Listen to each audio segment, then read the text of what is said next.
Hello everyone, welcome back to Too Sweet MTG and welcome to another video. Today we're going to be doing a deck doctor. We're going to be taking a look at a deck, dissecting what the deck is doing and recommending some updates and some upgrades to it. If you want me to have a look at one of your decks in the future, put a link down to it in the comments below. But today could be a bit of an embarrassing one for me because we are going to be looking at my first ever commander deck. Originally, it was a Savra Queen of the Golgari deck, but then I changed it over to be Meren of Nel Toth when that card actually came out.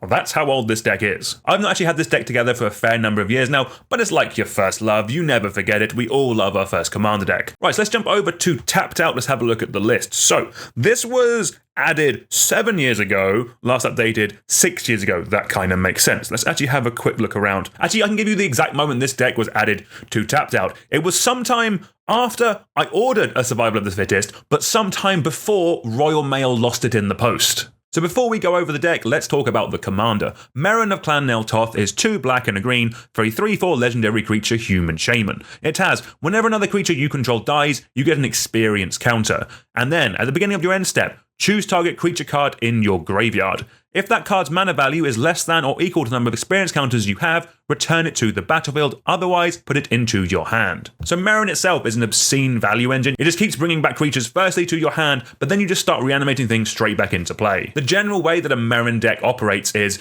you get Meren into play, sacrifice a load of stuff, and then start recurring things from your graveyard again and again. It can be a pretty grindy deck, like you are running so many enter the battlefield effects in this deck that you're just repeatedly getting over and over again because you're running sack outlets to put things into the graveyard from play. You get experience counters, you then bring them back into play. So much value, it's dripping in it. So that's what a Meren deck should be doing. Let's actually have a look. Firstly, let's be good and let's start off with the curve. Okay, the fact that here we have more 4-drops than 2-drops is a little bit worrying, and we have more 5-drops than 2-drops as well. That's not great. This is from a time where partial Paris was a thing, kids. You could really get away with a lot with partial Paris. I'll be honest with you, this mana curve would not fly in 2023. So that's definitely something we're going to be looking at. We're going to be trying bringing this down a little bit. Some other things that immediately stand out to me. There is only 1 instant in the deck. That is not great. I see we have a cheeky Croson Grip in the sideboard. Let's go. But that probably needs to change. We need some ways of interacting with our opponents a little bit quicker than things like Shriekmaw. On the flip side, we're actually running 37 lands. That's quite responsible. Well done me. This is also definitely before I started buying lands because there's a lot of swamps and forests in here, but that's not the end of the world. Not bad at all. Ooh, I do love a Westfell Abbey. That is sick. I'm glad we have that in there. We also have a bunch of cards in here which I never enjoyed playing. Things like Grave Pact, Dictate of Erebos, where Butcher of Malak is down there, yeah. These cards are exceptionally good in this deck because basically what they all do is whenever another creature you control dies, each opponent sacrifices a creature. You are sacking so many tokens in this deck that basically one of these just wipes the whole board. If you get 2 out, your opponents aren't doing anything. But the flip side is you're not really progressing the game that much. Basically, Butcher, Grave Pact, and Dictator of Erebos just drag out a game so much. They are very strong, but one of the reasons I stopped playing this deck is because that was kind of the best thing to do with it at the time. In terms of ways of actually winning the game, I see we have a Blood Artist. We love that. And a Zulaport Cutthroat. This is probably built before, this is definitely built before like Sir Conrad or anything like that. Some of the newer, better commander versions of this Aristocrat spec. So that's interesting to go. Ooh, we have a Jared. Ooh, we have a Necrotic Ooze. So I'm assuming that means that we have Machaeus. Good. We have Phyrexian Devour. Okay, so there's a Phyrexian Devour combo in here a little bit, basically with that and Jared. Phyrexian Devour is an old, stupid magic card that basically you can pay 0 to remove the top card of your library from the game and put possess counters on it, where X is the card's casting cost.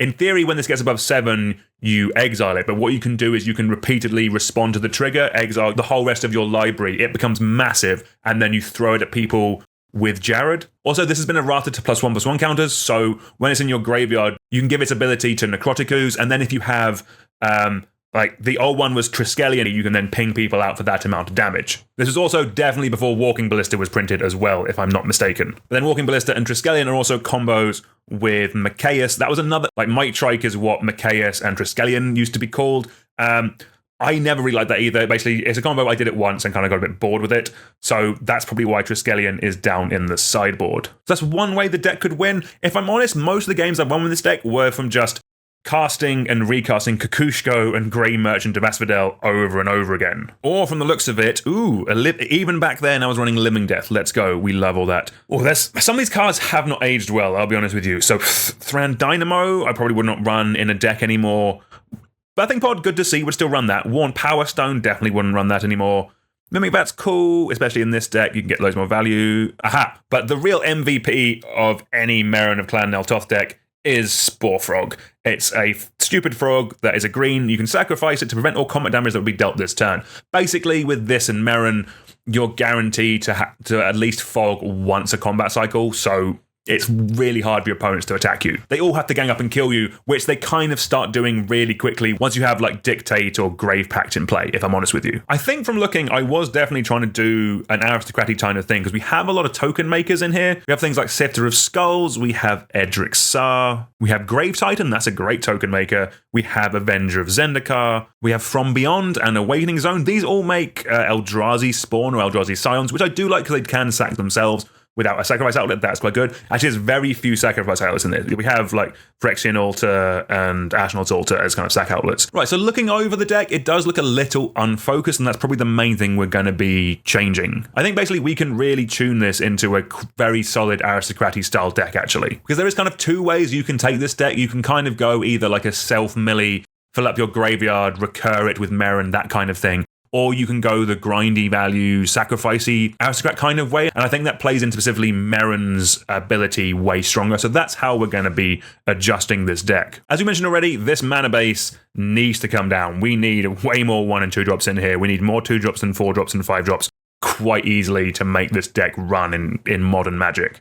While the lands are good, let's actually have a look at the ramp. So that's what we have. So we have Soul Ring, Golgari Signet, Worn Power Stone, Thran Dynamo. We have Secura Tribe Elder, we love that, that's 5. We have Farhaven Elf, that's 6. Yavimaya Elder, not really ramp, because it puts the lands into our hand, although I love this card. We do have the Eldrazi Scion Makers, but these all start at like 3 or 4 mana, so that's not really where we want our ramp to be, so that's definitely something we're going to be changing. So we only have 6 proper bits of ramp, and only 3 of them are 2 or less mana, so that's not great. That's definitely something we're going to be changing. I don't really consider Ashnod's Altar or Phyrexian Altar ramp anymore. They're more sacrifice outlets with a big mana upside rather than specific ramp, because they don't ramp by themselves. The number of lands I'm fine with if we were running more ramp.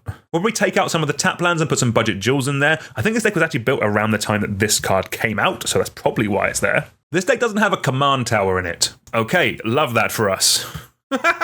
Right, in terms of card advantage, we have Skull Clamp. Still just Skull Clamp. We have Phyrexian Arena. I'm not calling Yavimaya Elder card draw, even though that's probably what it is meant to be in this deck. Okay, Grim Horror Specs in card draw is not too bad. We have another non-creature you control dies, draw a card.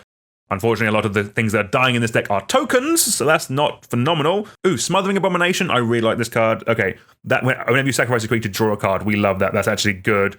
But I think that means we're still only at 4 bits of card advantage. Love that. That's about 5 too short. We have some tutors in Runescar Demon and Vampiric Tutor, but I think we actually just want straight card draw at some point in this deck. The interaction is very non-existent. We have a Toxic Deluge. I'm glad that's in here. What else do we have? I'm assuming it's just going to be like Shriekmaw, Acidic Slime, Rexage, Merciless Executioner. So these are good. Merciless Executioner and Fresh Marauder. We also have a Bone Shredder, so we have some ways of answering stuff if they're non-black, non-artifact creatures, but we're definitely missing ways of killing things like when we need to, so that'll be another thing we're going to be looking at updating in this deck. We do have Lightning Greaves and Swiftfoot Boots. These are still fine in 2023. Obviously, we would like a Mithril Coat, but that's a little bit pricey, annoyingly. Maybe the reprints will help with that. In terms of how this deck wins, it is kind of in between like Jared, Necrotic Ooze, and Phyrexian Devour, and like half in and out of the Triskelion combo. I think we'll probably take that out to begin with and go with more traditional win cons, just because they're going to be more consistent, and then if we're feeling a bit fancy, then we can add the Jared stuff back in. But I think my main problem with Jared in this deck is that in a Meren deck, things are going to your graveyard and coming back into play. With Jared, you want it in a deck where it's kind of, there's a lot of stuff in your graveyard, so a specific like self-mill deck. This kind of Meren deck isn't really like that.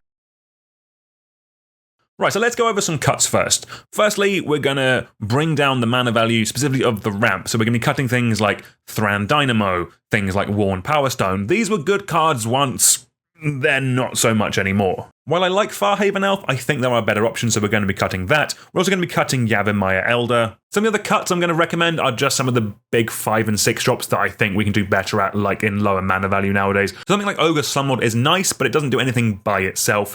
Sadistic Hypnotist is a fine sacrifice outlet, but is a little bit too miserable. It's also a 5-mana 2/2 that doesn't really cut it anymore. I'm also going to cut the Jared, Mikaeus, Phyrexian Devourer stuff for the time being. And then also, I'm definitely going to be cutting the Butcher of Malakir, Grave Pact, Dictate of Erebos stuff, because I just find it really, really miserable. If you like that stuff, that's fine, but for me, it kind of actively made me not want to play this deck anymore. I'm actually going to keep in the Grey Merchant of Asphodel and Kukushko stuff, because that's kind of fun. I'll be honest with you, I'm kind of up for repeatedly bringing these and sacrificing these again and again. That was kind of fun. It's a cool way of draining out your opponents.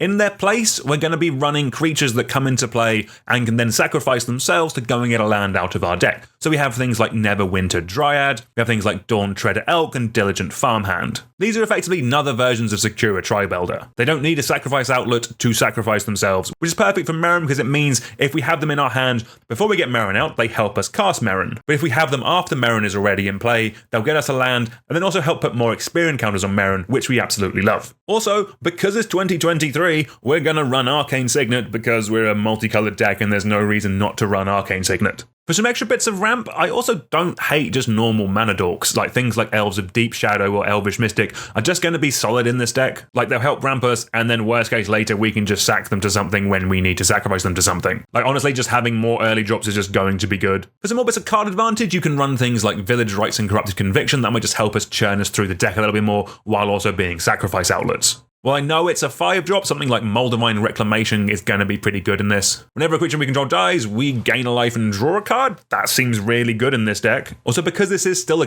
pretty heavy creature-based deck, something like Guardian Project might be pretty good at just consistently drawing us some additional cards whenever we play creatures. Because it is also enter the battlefield, so this will trigger from Meren when we bring things from our graveyard back into play. We love that. For some more adds, I do think this deck wants a couple more token makers, especially earlier in the game. So something like Compy Swarm from the Jurassic Park set could be really good in this. It's kind of a Scoot Swarm grow, go wide effect that I think could be really good. Also, while mana-wise it's a bit expensive, something like Gruff Triplet seems really busted in this deck. If we can keep bringing that back into play over and over again, that seems really strong. Like the tokens will just get massive, and that seems like a really cool way of winning. I also definitely want a couple more drain effects for our win con, so things like Sir Conrad the Grim, definitely going in. Dreadhound, definitely going in. Poison Tip Archer, another good one. These all hit all of our opponents, which we absolutely love. You also have Bastion of Remembrance and Vindictive Lich, which are other versions of this effect. We love all this. So we can easily cut things like Falconwrath Noble or Blood Artist, if I'm honest with you, because they only do individual players, they don't do the whole board. If money was absolutely no issue, we'd probably add something like the Meat Hut Massacre. It does the aristocratic stuff while also being a board wipe, which we love. Also, as we've lost some combos, I'd probably consider adding something like Yawgmoth Thran Physician. That combos with so much of what the deck is already doing already. It with like Sifter of Skulls and a Drain effect is sort of an infinite combo, so that could be quite nice. For lands, we'll throw in a couple more budget jewels. We love that, just gives us access to a bit of a better mana base. And then also importantly, we are going to add some instant speed interaction so we can kill things when we need to. Interacting with your opponents on their turn can be very important. In a similar vein to our ramp, we'll probably swap something like Acidic Slime for something like Canker Bloom. It does a similar effect while also putting itself into the graveyard and sacking itself, so we love that more. Right, so we've made our updates, we've made some changes. Let's have a look at the updated list. So the first thing, look at that curve. Look at that curve. It's so much nicer, so much more even. This deck is just going to play so much smoother. It's going to curve out. It's not going to have mana issues. It's just going to be nice and easy. We love all that. We now have some ramp. We now have things we can do on turn 1 to ramp us ahead. And because the curve in this deck is actually good and usable now, something like a Birthing Pod will actually do a lot of work now. It'll actually be a reliable card that will be able to go up the curve and do what we want it to do. It'll get our utility pieces and get some combo pieces to work with things like Yawgmoth. Because that will actually do work now, we've also added Fiend Artisan. Again, this is like a smaller Birthing Pod, but again, it will just go and find our cool utility pieces. It can find us a sack outlet, it can find us some ramp, it can find us some interaction. all this stuff is great. This deck is just really good at having utility at all points of the curve. And things like Birthing Pod and Feed Artisan are great at finding them. We've also added a command tower. We love that. Let's go, 2023 Magic. But this deck in general will just play so much better now, with just a lower curve, meaning that you can cast your spells on time. And the deck is also generally more focused now. It is more focused on the sacrificing things for value, pinging out our opponents, that kind of strategy, with the potential big haymakers of draining people out with things like Kukushko. As this is a list I've made, I've not been too stringent on like the costs of the changes that I've made. But outside of the Meat Hut Massacre, nothing stands out as being super expensive. Maybe Yawgmoth is like $10, $15. That's not the end of the world. Most of the things I've added are either cheap, commons and uncommons, or have been reprinted recently, so great, we love that. Yeah, I think this deck just looks way better and a ton of fun, and I can't wait to put it back together. It's going to be awesome. But that is where we are going to leave the video. As I mentioned at the start, if you have a deck you would like me to take a look at, do put it down in the comments. I would love to see it. If you have any notes of things that either are working that you like and want to keep, or things that aren't working, that'll also be cool. It'll help me out with my decisions on it. But until next time, please like, share, subscribe, all that good stuff, and I'll see you all soon. Goodbye.